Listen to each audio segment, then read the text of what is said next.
ಮಾಡ್ಯಾವ್ರಿ sir, ಮಣ ಉಪಕಾರ ಉಪಕಾರ ಅಂತ ಹೇಳ್ತೀರಿ ಅಂತ ಹೇಳಿದ್ರು ಒಂದು ಹೆಣ್ಮಗಳು.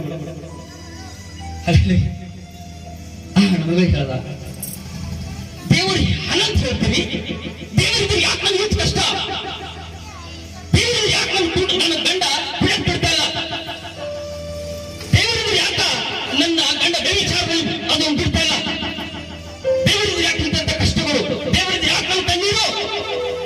ಆ ಹೆಣ್ಮಗಳು ಅಂತ ಕೇಳಿದ್ರು. ನನಗೆ ಹೇಳ್ಬೇಕಂತ ತಿಳಿದಿಲ್ಲ.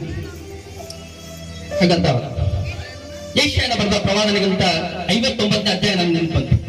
ದೇವರು ಟಕ್ಕಂತಂತೆಲ್ಲ ಹೇಳಿದ, ನಾನು ನೀನು ಸೇವಿಸುವಂತ ದೇವರು, ಆತನು ವಿಶ್ವದ ಒಡೆಯನು, ಜಗತ್ತಿನ ನಿರ್ಮಾಣಕನು, ಆತನು ಒಂದೇ ಒಂದು ಮಾತಿನಿಂದ ಸಮಸ್ತ ಉಂಟಾಗಿದೆ. ಅಲ್ಲಿ ಯೆಶಾಯನ ಬರೆದ ಪ್ರವಾದನೆ 59ನೇ ಅಧ್ಯಾಯದಲ್ಲಿ ನೋಡ್ತೇವೆ. ನಂತರ ದೇವರ ಹಸ್ತ ಮುಟ್ಟುವೆ ಅಲ್ಲ, ಆತನ ಕೈ ಕಿತ್ತಲ್ಲ, ಆತನ ಕಣ್ಣು ಕೂಡಲ್ಲ. ಅವರನ್ನು ಹೀಗೆ ಬರೆಯಲ್ಪಟ್ಟಿದಂದ್ರೆ, ನಿನ್ನ ಪಾಪಗಳೇ ನನಗೂ ನಿನಗೂ ಅಡ್ಡಿಯಾಗಿದೆ. ಅಲ್ಲೆಲ್ಲೂಯ.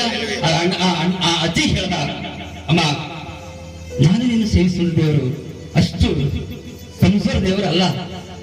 ಇವತ್ತು ನೀನು ಸಫರ್ ಆಗ್ಲತ್ತಿದ್ದಲ್ಲ, ನೀನು ಹಾದೋಗ್ಲತ್ತಿದ್ದಲ್ಲ, ನೀನು ಒಳಗಿರುವಂತ ತಪ್ಪು, ನೀನು ಮಾಡಿರುವಂತ ಪಾಪ, ಅದಕ್ಕೆ ದೇವರ ಆಶೀರ್ವಾದ ತಡೆ ಆಗ್ಲತ್ತದ.